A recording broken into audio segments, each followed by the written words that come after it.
새 사람으로 거듭나는 교회 여러분들이 되시기를 주의 이름으로 간절히 축원을 드립니다.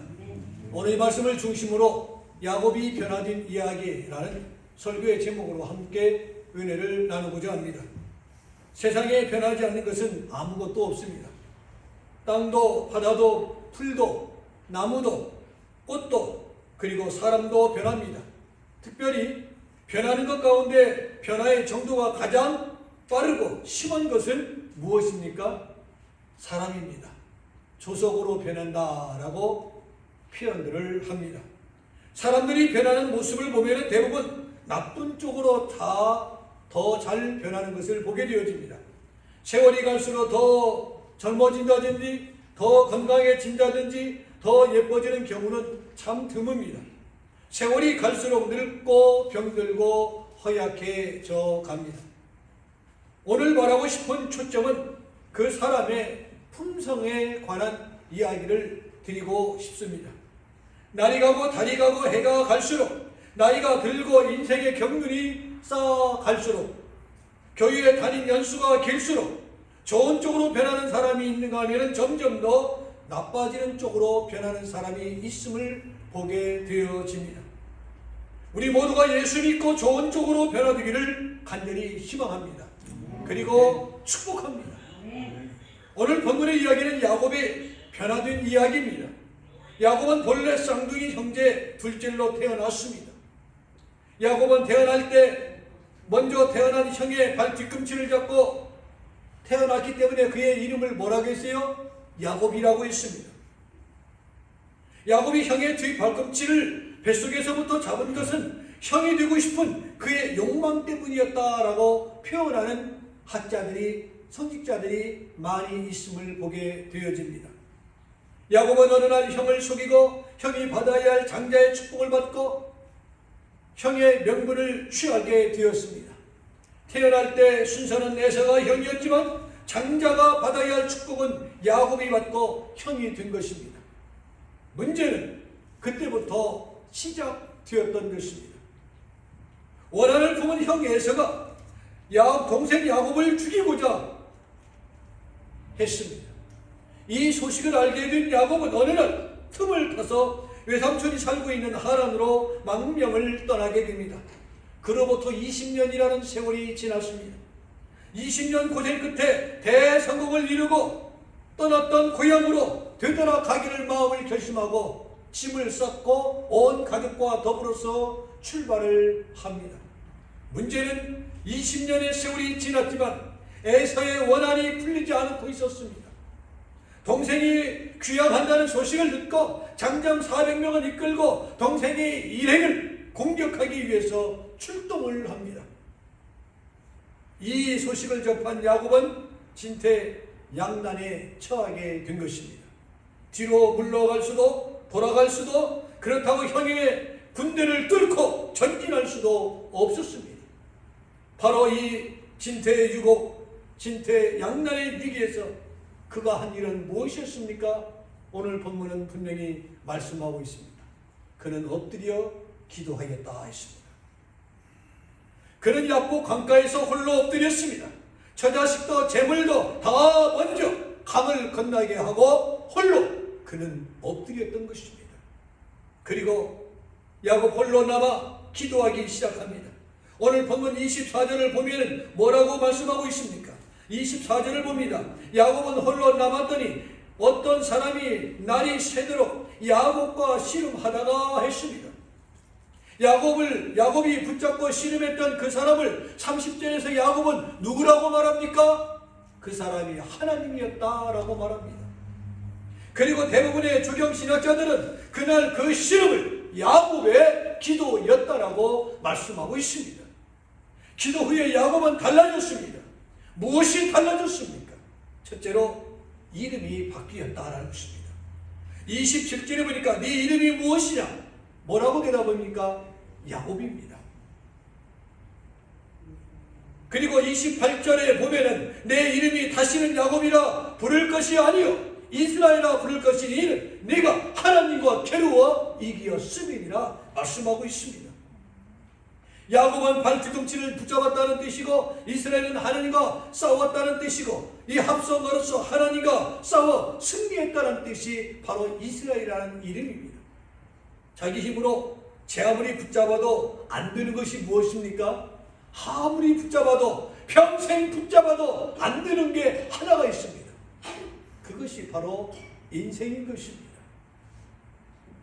대재벌의 자서전 속에 이런 내용의 글이 씌어져 여러분에게 소개합니다.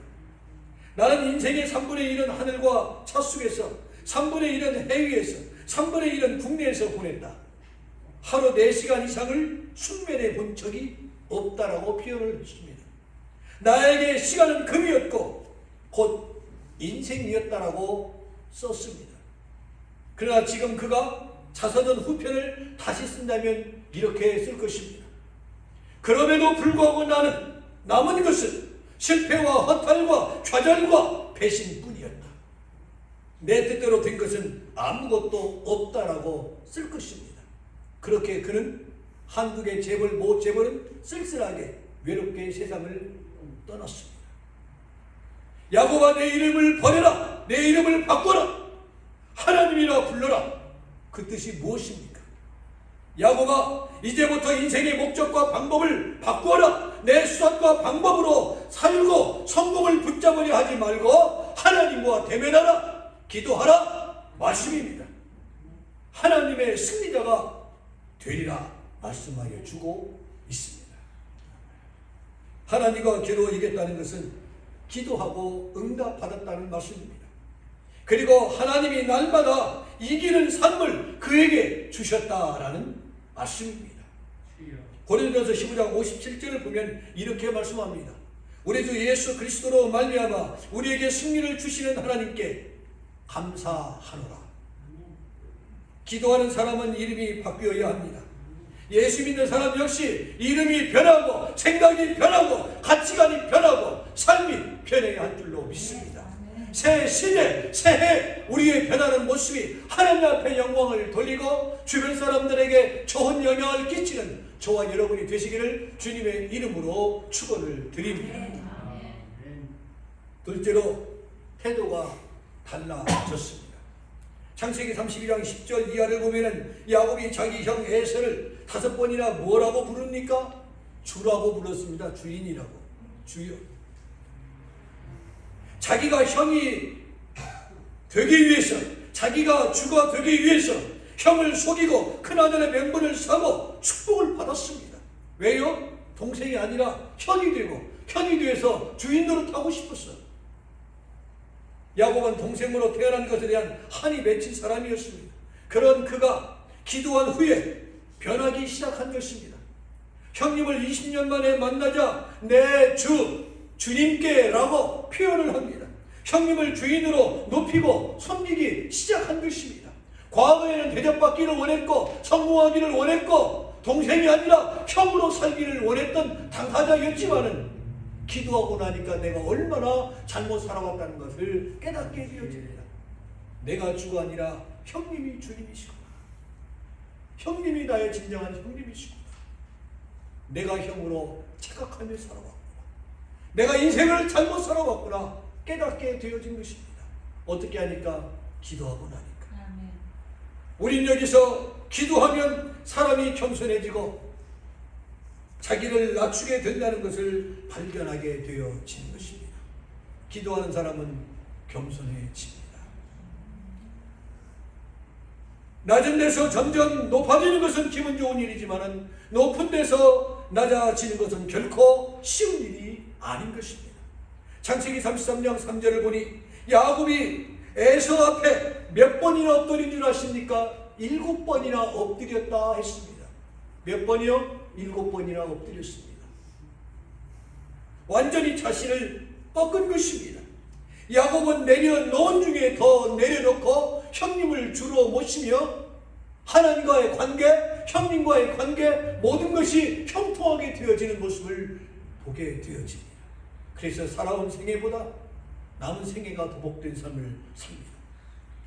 우리 주님은 자기를 낮추는 사람을 무척 기뻐하는 하나님이십니다. 그 이유는 주님 자신이 땅에까지 낮아지셨기 때문에 그렇습니다. 롤 모델이 우리에게 되어주셨기 때문에 그렇습니다. 야고보서 4장 6절을 보면 이렇게 말씀합니다. 하나님이 교만한 자를 물리치시고 겸손한 자에게 무엇을 주신다고요? 은혜를 주신다고 말씀하고 있습니다.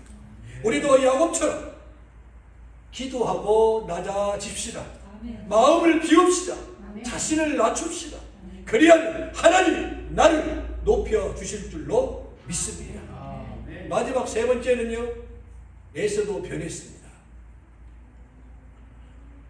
창세기 33장 4절을 보면은 에서가 달려와서 그를 맞이하여 안고 목을 어긋 맞추어 그와 입 맞추고 서로 운이나 했습니다. 여러분, 동생을 죽이겠다고 400명의 장정을 동원해 출동했던 에서입니다. 길목을 지키고 있었습니다. 어디 이놈 오기만 해봐라. 20년의 한을 품겠다고 20년간 칼을 갈고 왔던 형님입니다. 형 에서가 한 일은 아무것도 없습니다. 장정 400명과 함께 동생과 그의 일행을 죽이고자 있었던 자리 외에는 아무것도 없습니다. 그러나 동생이 무엇을 했어요? 기도했습니다. 그런 그가 어떻게 동생을 만나냐? 달려와 껴안고 입을 맞추고 대성통곡을 할 수 있었던가? 참 멋있지 않습니까? 그 이유는 야곱이 목숨을 걸고 하나님 앞에 기도한 결과인 줄로 믿습니다. 내가 기도하면 먼저 내가 변합니다. 내가 기도하면 다른 사람도 변합니다. 이것은 기도의 공식이요 변화의 절차이기 때문에 그랬습니다. 기도의 능력은 사람을 변화시킵니다. 기도는 가정과 사회를 그리고 국가를 변화시킵니다. 꼭 변화되어야 가족이 있습니까? 꼭 변화되어야 친구나 이웃이 있습니까?